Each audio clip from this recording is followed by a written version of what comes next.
السلام علیکم ورحمۃ اللہ وبرکاتہ۔ آج کی اس ویڈیو میں 10 محرم کے 3 کام، 10 محرم کو وہ 3 کام جن کو کر کر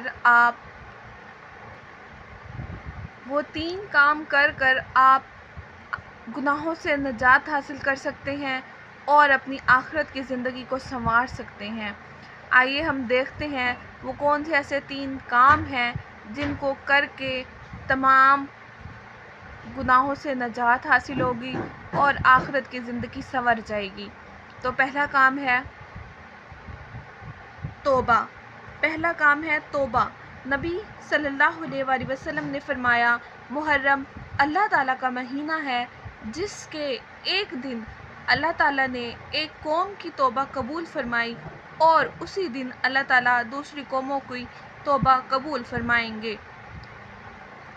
جیسا کہ حضور صلی اللہ علیہ وسلم نے فرمایا، محرم اللہ تعالیٰ کا مہینہ ہے، اس مہینے میں آپ توبہ کریں، انشاءاللہ اللہ تعالیٰ آپ کی توبہ قبول کرے گا اور آپ کے تمام گناہوں کو معاف فرما دے گا۔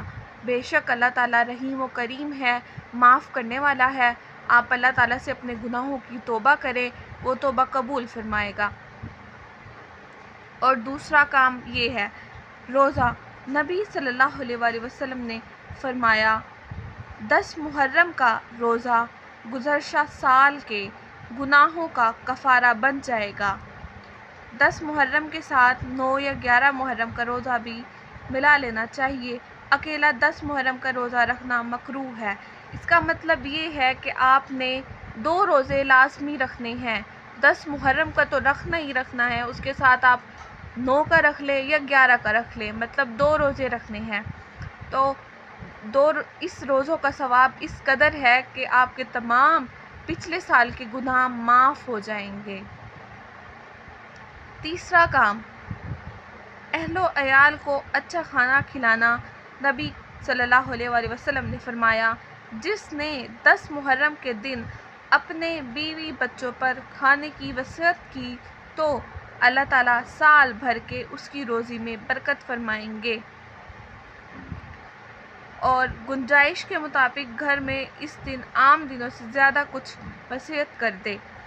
اس کا مطلب یہ ہے کہ 10 محرم کو آپ اچھا کھانا بنائیں، جس عام دنوں کے علاوہ کچھ زیادہ اچھا کھانا ہو، اور